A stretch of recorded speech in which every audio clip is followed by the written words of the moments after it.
welcome back to the Coliseum. That's right. We got an awesome afternoon for you guys. Amazing games coming on stage to share some stuff with you. We've got Call of Duty right now. We've got Spider-Man coming up a little bit later. Tonight we've got the director of Avengers, Joe Russo, here with Donald Mustard, Fortnite, and then this evening we've got an awesome performance of some of the score of God of War. So lots of great stuff. Thanks for coming to the Coliseum. Right now we're going to move on to Call of Duty Black Ops 4. Yes, I see many people with their Black Ops hats, so clearly you guys have probably already been to the booth, played it. We're going to talk about something that's not at the booth. We're going to talk about zombies. I hope that's okay with you guys. So let's bring out the guys from Treyarch to talk about all things zombies. Come on out.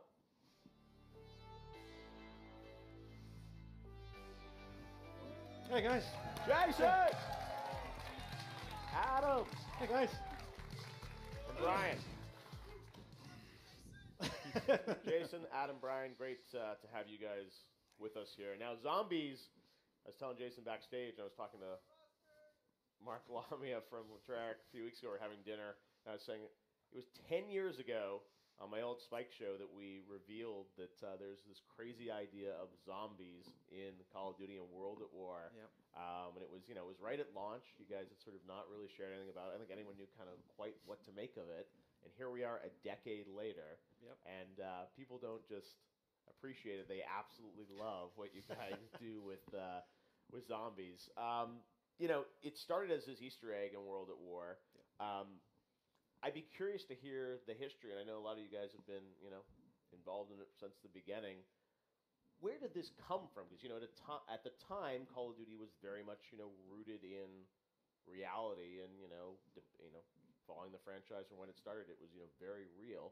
And it was cinematic at times, but, sure. Super real. So this concept of kind of just twisting things a little bit and introducing zombies, like what was the genesis of that inside the studio? Well, I mean, one thing that you kind of can't take away from the creation of it is that the time in the project when it was created, yeah. which was right at the very end, right at the point when teams are the most stressed. Everything's kind of being packed in. You're trying to lock a game down. And so subsequently, there's so many different stories about where it kind of came from because all the different voices. Everyone's taking credit, in other words. Yeah. But what I can say, and again, holding the torch for it at the moment, part of my job was to go back and kind of talk to people and look at stuff and find out different opinions on it. It came from the design department. Okay. And that idea was floated, and then different groups in the studio kind of came together and started adding stuff. Was it like let's put zombies in the game, or let's come up with a different game mode, or? To my understanding, it was looking at the assets they had. They had I think it was Peleliu. I think it was an explosion with these kind of soldiers stumbling around the place, and the comment was they look like zombies. Yeah. So it's like use that animation, kind of bring that in, and then kind of different groups, different areas. Be it sound or animation. I'll never forget. 2:00 in the morning when I got a request for zombie sounds. I'm like, wait, what? We're making Call of Duty, but wow, it's just grown and turned into something so special especially for us. Yeah, and that's why it was, and because of that way that it was created, that's why it's something that we're very proud of, which was different people just coming together and making something, just adding the different kind of talents, the different kind of groups. It was something that at the time lots of people said we shouldn't do. Right. And I wasn't actually on the project at that point in time, but I would have said that as well. Well, and it's just so different. And you said it's one thing to have an Easter egg, right, or a zombie that shows up in a level or something. But this was like a new game mode. The idea of waves of sort of that whole idea. I mean, Adam, you were obviously involved in animation and thinking about what this was going to be. But the game mode and that concept of these waves, like where did that come from? It was. So as it's been told to me, it was that idea of kind of tower defense. Yeah. The idea of tower defense games that were very popular. True. I think you're right. I do remember that. On Flash games at the time. Exactly. And that's where being able to kind of jump in there and then use 3D assets and a first-person experience for tower defense was very novel. Yeah. And the big kind of love of zombies hadn't really caught steam, so we were one of the first to be there. Yeah. Doing the kind of zombie material, but it was so out of left field that the part of the conversation with Activision was, okay, you can put it in, but we're not going to promote this. We're not going to talk about this with anyone. Oh, yeah. And I think, to be honest, part of its success was due to that. Because then it became the kind of people's game. It was the people's mode. Rather than if we'd promoted it and marketed it. I remember it because we were doing an episode of a TV show, and I think it was like the week before launch or something, and then we just sort of hinted at this other thing, and I think everyone online was like, what are they talking about? Because you're right, it was pretty hidden. Like, how, was it close to not happening? Absolutely. I mean, there was... we had to put it in front of certain Activision executives. Yeah. And it was unnamed Activision. It was done in a kind of closed room. I mean, I've told this story before, but it's put in this kind of closed room where we'd bring an executive in and say, "Okay, play this," and then we don't need to do this. You can walk away. Right. And then we'd get emails back that would say, "I got to round 20." Right. I got to round 25. So these executives were like getting so competitive about it. Yeah. That's when we kind of knew that we had to kind of put it in.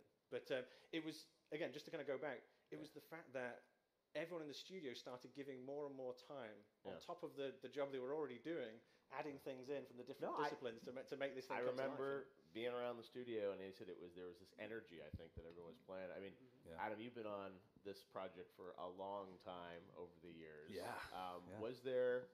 I mean, I assume it created an energy that was so different. And, again, this was Call of Duty, after many years of making, amazing games. But, it's like, which war do you depict next? How do you sort of, it was a freshness, I guess, right? Absolutely. Even now, we have a lot of fun telling these new kinds of stories, new approach on telling stories.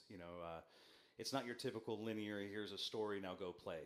We like to set it up, show some things, and not show other things. But it's how you experience the game, and you go in there and listen to the players talking, and the story unfolds that way. So it allowed us to kind of explore different ways of telling stories and developing characters and building worlds. Yep, absolutely. And from an audio perspective, I imagine, Brian, you've been such a key part of the franchise over all these years.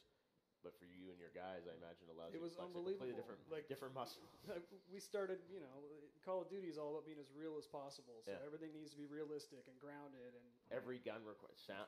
Everything, right? And then when the zombie thing happened, it was like, oh, this is new. This is something completely different. And creatively, just the mindset you have to even work on it is completely different. And so it was really refreshing, and it completely energized my entire team. Yeah. Well, and as you said, it really is one where you can brainstorm, right? And I think, when you make a traditional Call of Duty, it's kind of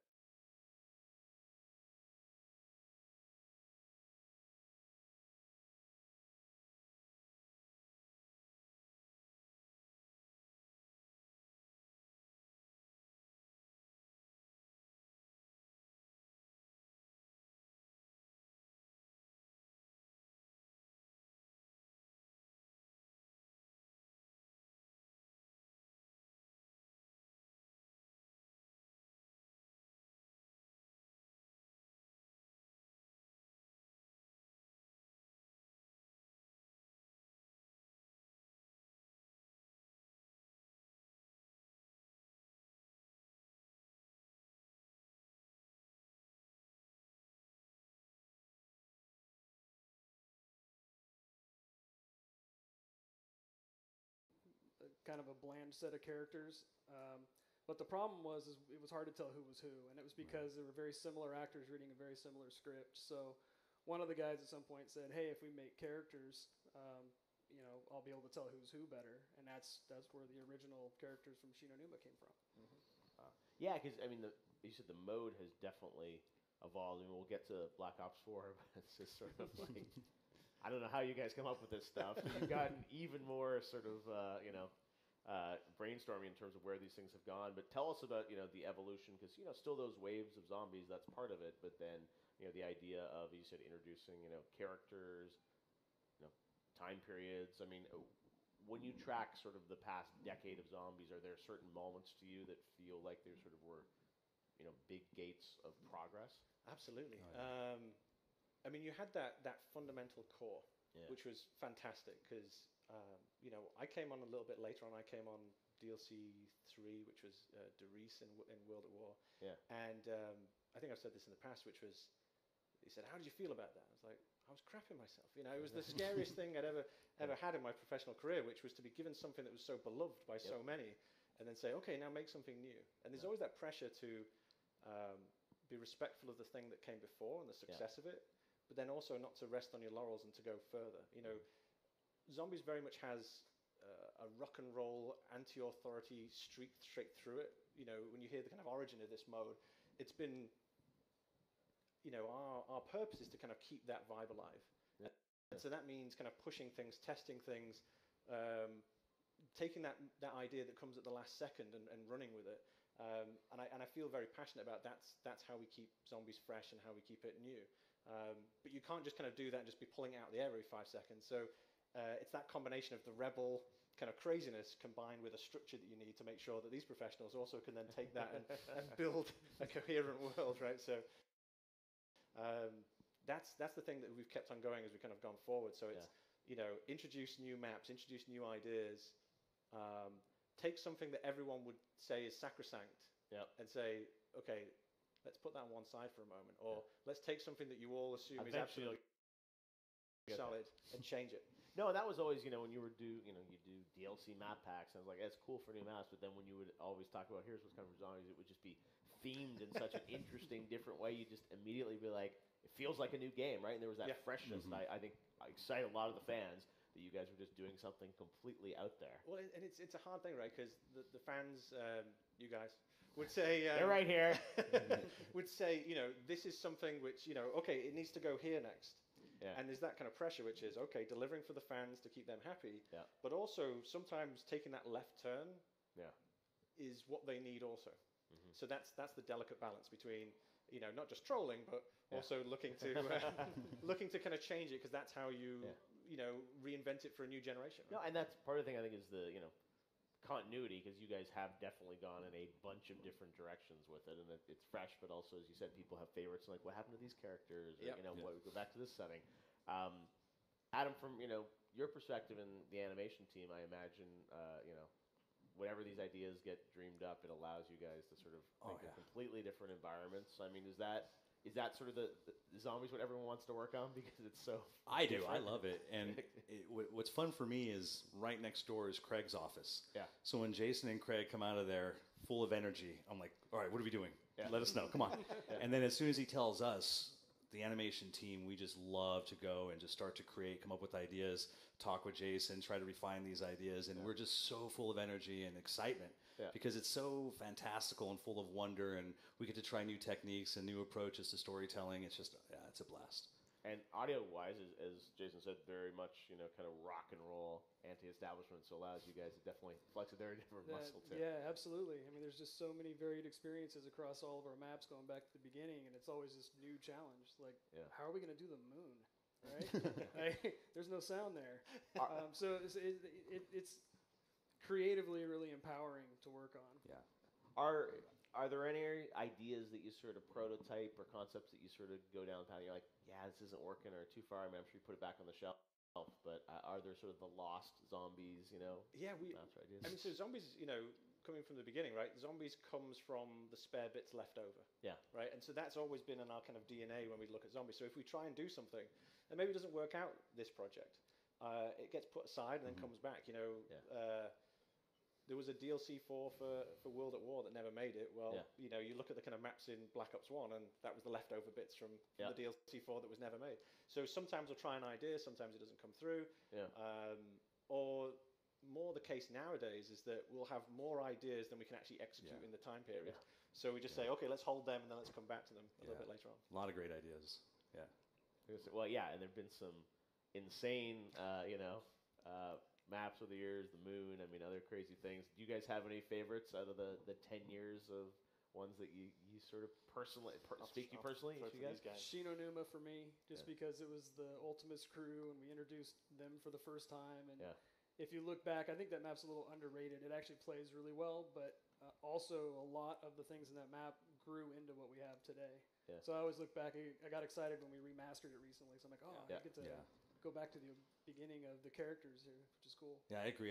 The audio on that just blew my mind. Like, I loved zombies before that, but I remember playing in that hut where you start off and you're looking out the windows and you could just hear the zombies creeping up. It drew me in. I love that map. Yeah. I'm biased, so I'm going to say Mob of the Dead. Yeah. You're into that. That's just a shameless plug for Blood of the Dead right there. But I you know, for me it was, and again, one of those maps where we get to take a left turn and try something. Yeah. And every time you do that, you never know what's going to kind of stick and what's going to work. And I just felt really happy that we got the vibe, and we, you know, it was one of the first ones where we all went out on location. So we all went down to San Francisco and recorded and captured all the textures and all this kind of fun stuff. So I felt like all the components were working in kind of tandem and kind of telling that story. Yeah, and that movie was a lot of fun to make too. Yeah, the movie as well. Yeah. Oh, I mean, black and white, and a lot of fun. So that's why I just think it's such a white space that you guys just every year get to kind of come up, or every 3 years get to come up with something crazy. I guess with DLCs you do every year. It's like, you know, let's do Stalingrad, but let's put a huge dragon in there while we're at it. You know? Or let's do World War I with massive robots. Fits in the picture. I mean, is there I mean, we should talk a bit about the canon of zombies, because you push in so many different directions. I mean, is there the official lore? I mean, how much do you track in terms of There is the official lore. There is the official timeline that we released when we did Chronicles. We put the huge timeline out, and that was a trip. So we had it all being kind of logged in a kind of roundabout way, you know, a napkin here or a Post-it note there. And I popped into the narrative team and said, hey guys, just got a little bit of a weekend task for you. Exactly.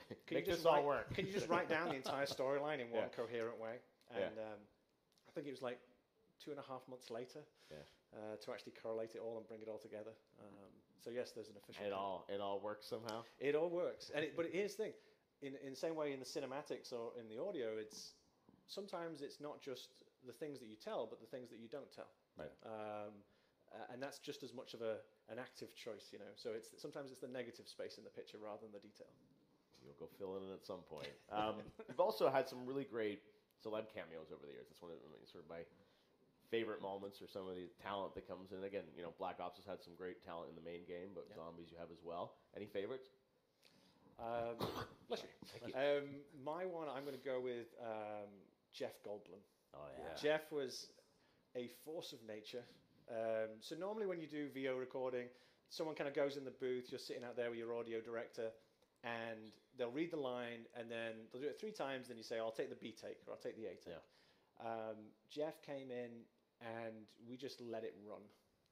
Because he would, you know, he'd just kind of warm in and he'd be like, yes, well, yes, the shield is quicker than the eye, and just kind of do it like a couple of times, right? And he would just go there, and then he would read the next person's lines as well. Yeah. Well, what has my wife done?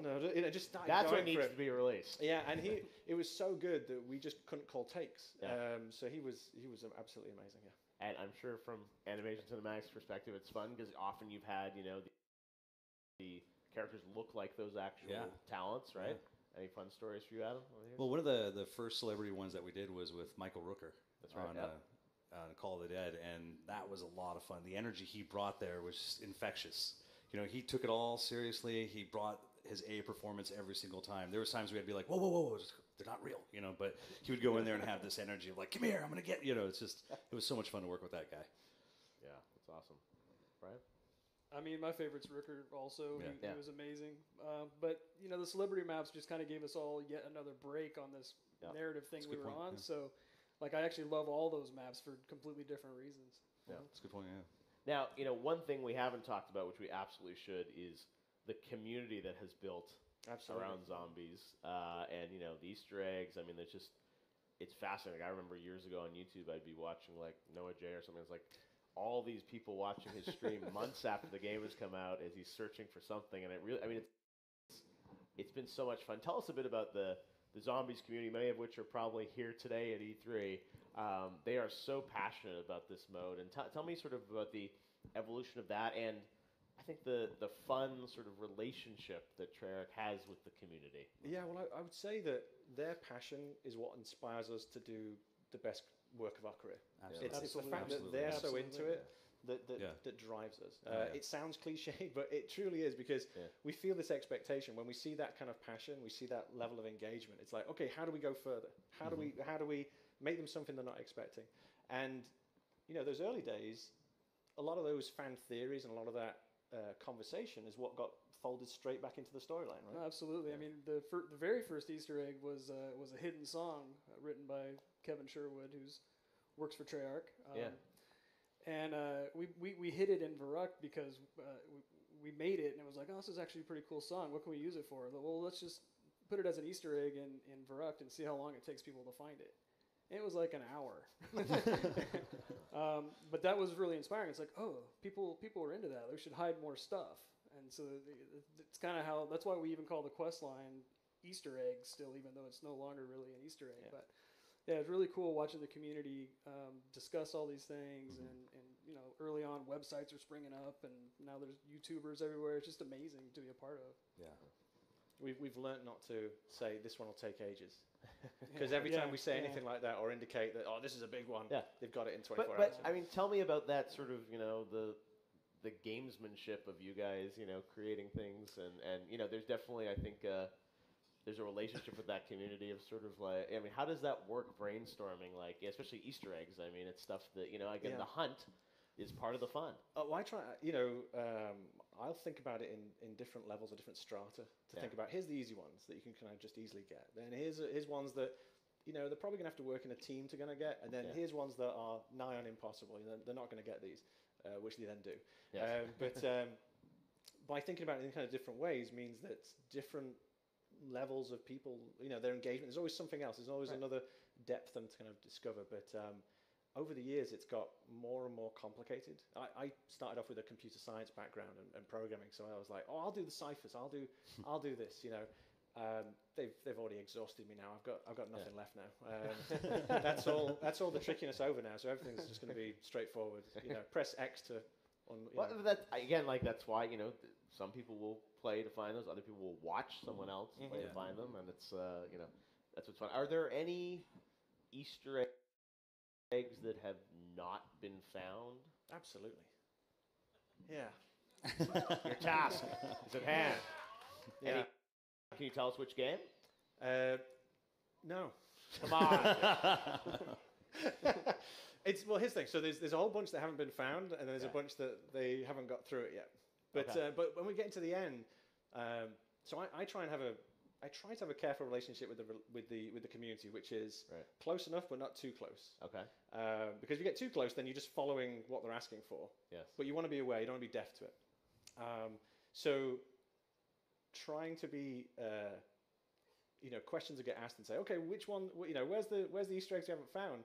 I like to be a little bit more separated, and then I'll have people on the team tell me like, they haven't found that one yet. I'm like, okay, excellent, okay. But I'm just curious, like, are there dozens of things out there still, or what's on the different ones? There's as little as kind of like a handful up to a couple of handfuls. So vague. So a handful. So 5, at least 5. I didn't say how amputated the hand was. But it's part of my stick now is to give nondescript answers to questions. No, look, but that's part of the fun, I guess. Yeah. And now, when you go into something like Black Ops 4, how the Easter eggs, how big of a conversation is it about?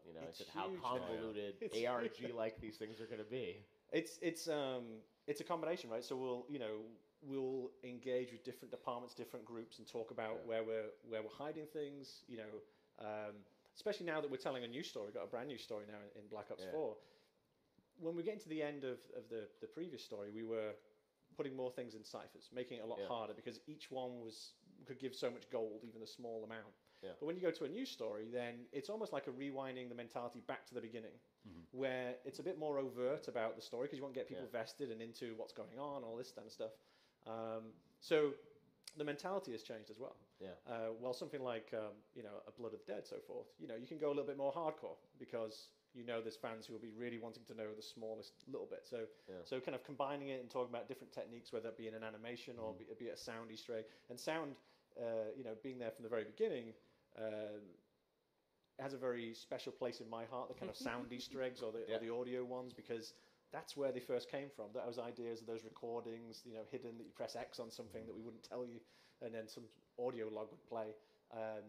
Going into the new story, I like the idea that we kind of roll back to that mentality again. Yeah, no, it's amazing what you guys have built over the years. Black Ops 4, let's talk a bit about that, because the big reveal on May 17th, you definitely revealed a lot earlier than I think you ever have, right? Yes. On Zombies. It was a massive reveal of all the modes of Black Ops 4. But tell me, the team approaching this, 3-year dev cycle, When you start out, on this new cycle a couple years ago on Black Ops 4 Zombies, what was the original vision? What did you guys want to accomplish this game? I think the big thing that we were going after was starting a new story. Yeah. We've been telling the previous story for 10 years, and there was so much creativity in the team. And we've been blessed with the large majority of the team who are here today were there 10 years ago. Yeah. When we did Chronicles, for example, most of the people who made those maps were making them again for the remaster. And that's why, when Brian's talking about, the joy of going back for the sound, the designers were doing that as well, kind of going back and scripting stuff as well. So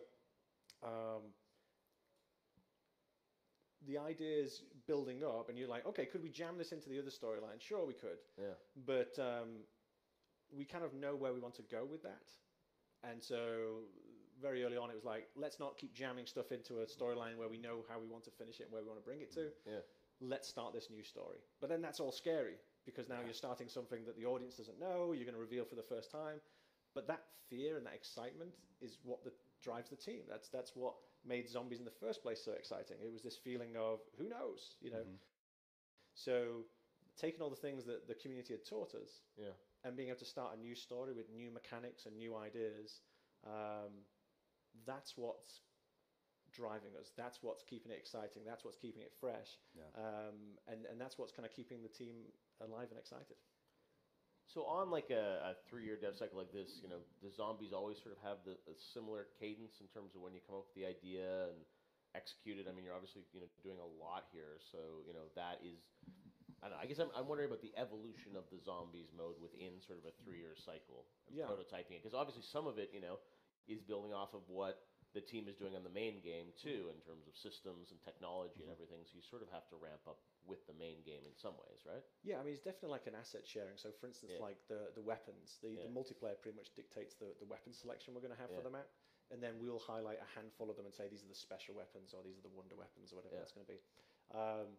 But then, because the Zombies mode has grown so much, it's turned to a point now where it has its own kind of feature list, where we're talking about its own game. Yeah, so it's before it was just like, hey, what bits do you have left over? Can we borrow some? And now it's kind of like, we want this. There you go. So, and I think even probably animation wise, I mean, we saw from the reveal. I mean, massive cutscenes, and new content, and I mean, this is for new the game, characters. I'm sure, is a huge part of what you guys do every year now. Absolutely. As a matter of fact, we were reviewing something before we came over here. Tell us more. wait, Cut his mic. Yeah. But no, but like this new crew, these new 4 are very interesting characters, and we're very excited to explore them and grow them and help them come to life and reveal more about them over time. But to me, that's very exciting, because we want to explore new stories, we want to explore new ways to tell stories or what not to tell, and. Why'd you point at me when you said that? Well, because we like to go in the animation department. We like to go crazy, and Jason has to come in and tell us, like, whoa, hold on. I killed the fun. That's what he's saying. No, not at all. No. The collaboration is great, but us as animators love to just see how far we can take that, and then working with Jason and other departments, we start to wrangle that in, even complementing it with the music. We partner up very early on. And how do these scenes and the audio work together? I mean, it's a real collaborative effort, and through that, it makes it a lot of fun. And we're all working together and getting the different departments and disciplines talking about things. Like, there's things that the audio guys have brought up that I thought, wow, that's a really great idea, and we would incorporate into our scenes and just keep growing the ideas together. It's really a lot of fun. Yeah, wow. like the music videos, right? That was something, the hidden track in the beginning. When we got a little bit later on, we were like, okay, what can we do with this? Let's do music videos now. Let's tell stories now. Exactly right. With the music. The one was the first music video too. It was based on that, right? Right.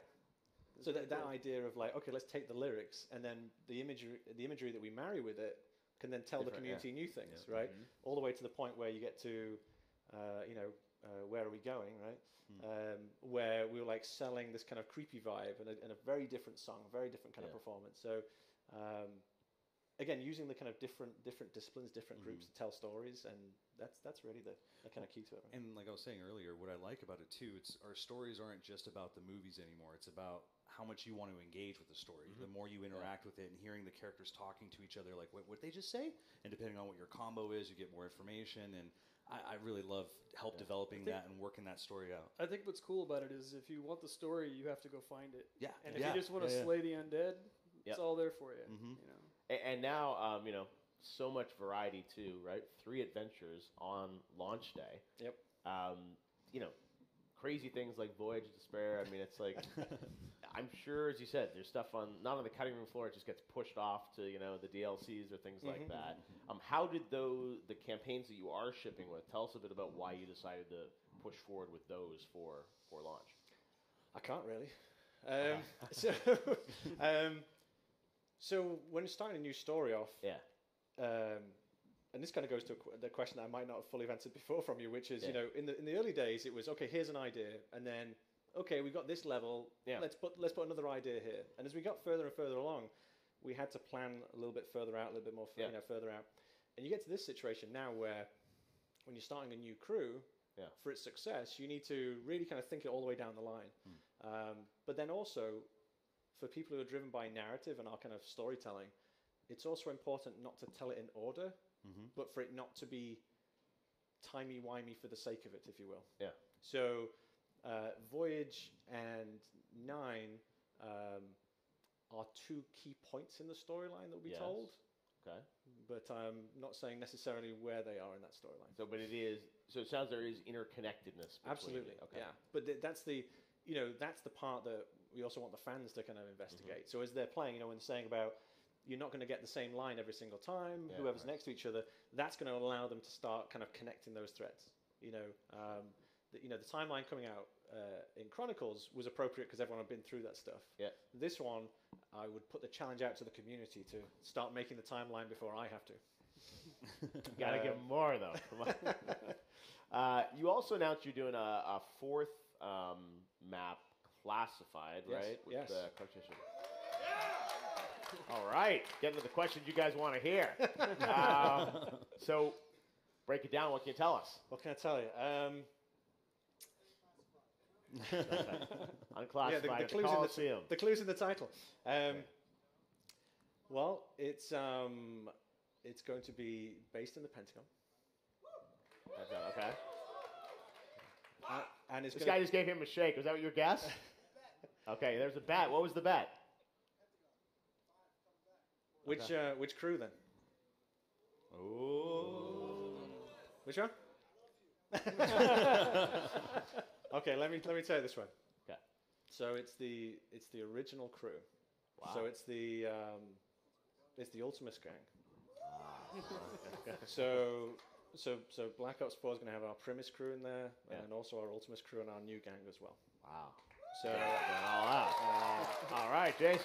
And that's gonna set up some of the craziness that we saw in 5.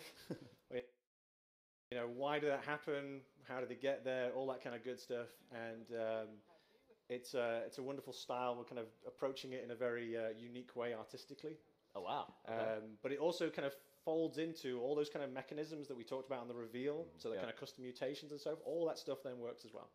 So every map that we're doing all works with the challenger system and so forth.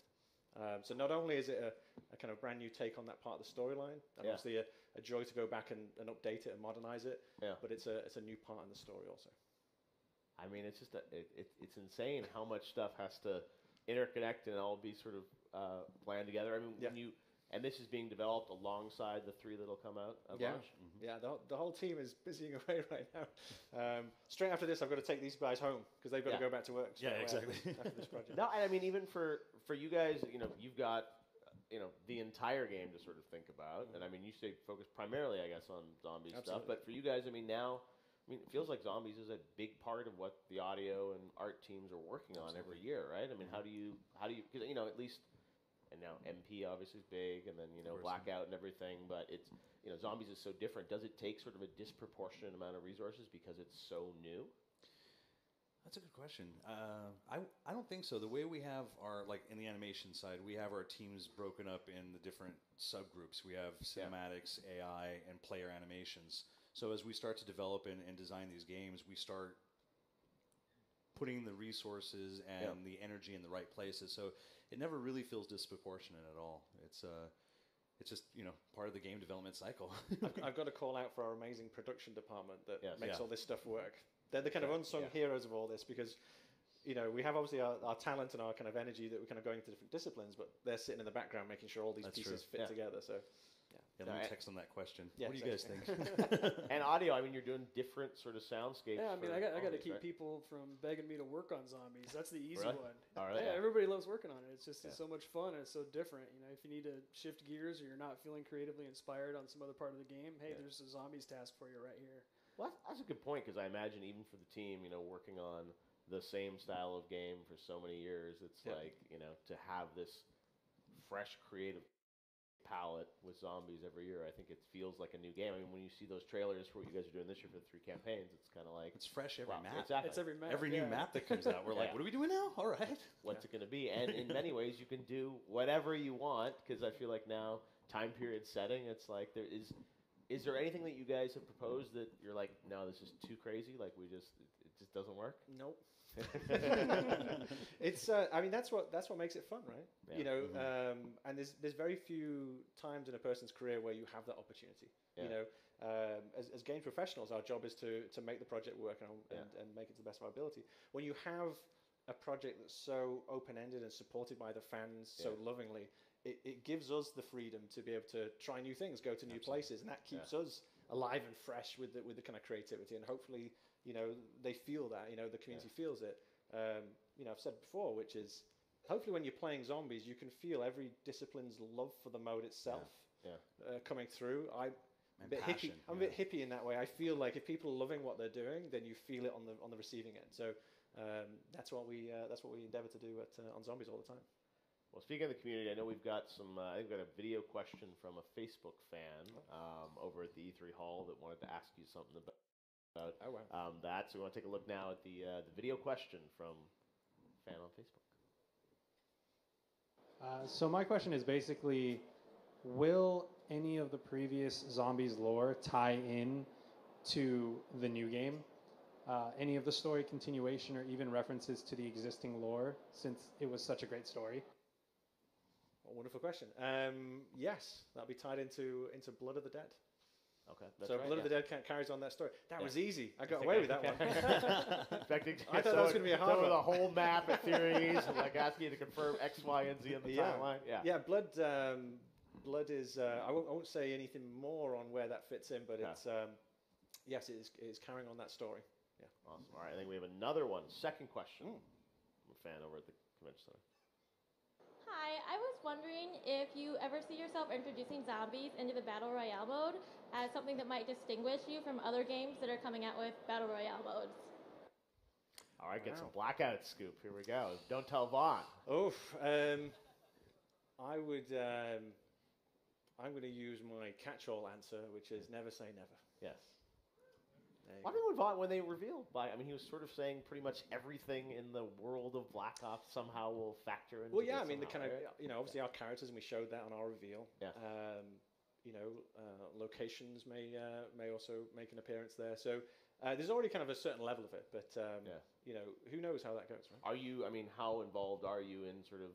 Blackout. Like obviously you got a lot to do, but that's something that we're actually staying focused all on our dedicated zombie side. We have dedicated teams for each one of these things. Yeah. So the maps we're doing for launch, which obviously there's 4 maps there, plus a DLC season coming down the road. We got more than enough to focus on in that.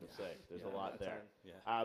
Now I'm sure everyone's wondering when we're going to get more on this. It was cool, in May to get details on these campaigns earlier than ever before. Traditionally, I think you guys have held for kind of Comic-Con or summertime to sort of start to share what zombies are later. Yeah, forget what you know. What? There's my marketing line. Any teases you can sort of tell us about, when we'll hear more or the next sort of phase of information on zombies? So the next time we'll be at Comic-Con. Okay. So we're going to go to Comic-Con, be chatting there. Yeah. But because we knew we were going to come along today and have the chat with you, there's a couple extra little things that I thought I'd talk about. You guys into that? Pays to stick around till the end of the panel. So we talked about maps, and we mentioned that, and obviously introduced a new storyline, and we talked about custom mutations. We talked about that a little bit. thought I'd mention a couple of new mechanics or twists on mechanics that Tell the us audience more. might find interesting. So for the first time, we're going to give a choice for your starting weapon. So you get to select your starting weapon before you start the map. You'll also be able to select your own special equipment as well to kind of go into the map before you start. For everything. For everything. Wow. And then you'll also be able to select your special weapon, which you'll be able to upgrade and move through as you're kind of playing the game. And then as a final point, yes, you'll also be able to choose your what we're calling perk vapors, of which there will be over 10 different kind of perk vapors, and you'll be able to assign them into the world. So rather than having your kind of perk machines just kind of static and staying there, now players will be able to kind of choose what combination of things and how to set it up into the map to change the way the map is played and what abilities and skills they can then have. Wow. So there's a couple of mechanics there. I was going to say, so this is definitely... That's an exclusive for you there. Thank you there. I appreciate it. You know, I like those.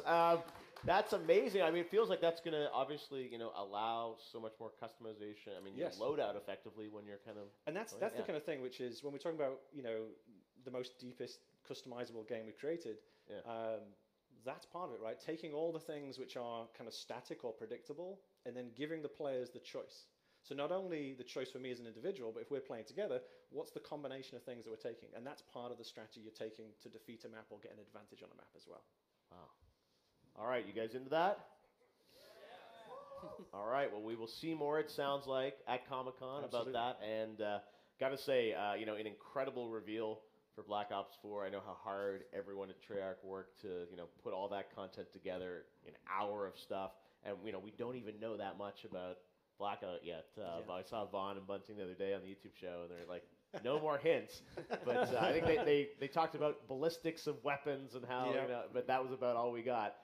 So it's amazing to see what you guys are putting together, and we can't wait to see more and play it this October. Give it up to the guys from Treyarch. Thank you. Black Ops 4. Awesome. Thanks, guys. We'll be right back. Check. Good stuff. Amazing, dude. Thank you. Adam, thanks, man. Brian, good to see you. Thanks, man. I think we need to look differently about the way women are represented in games, but I think also we're seeing some real progress being made. Thank you. 10 years ago, I can't imagine seeing an Aloy, for example, from Horizon Zero Dawn. We didn't really see characters like that so much. And if we did, they were kind of rare. And now, we're seeing these characters in these big mainstream AAA games, which younger girls are buying and enjoying. And, I think that we are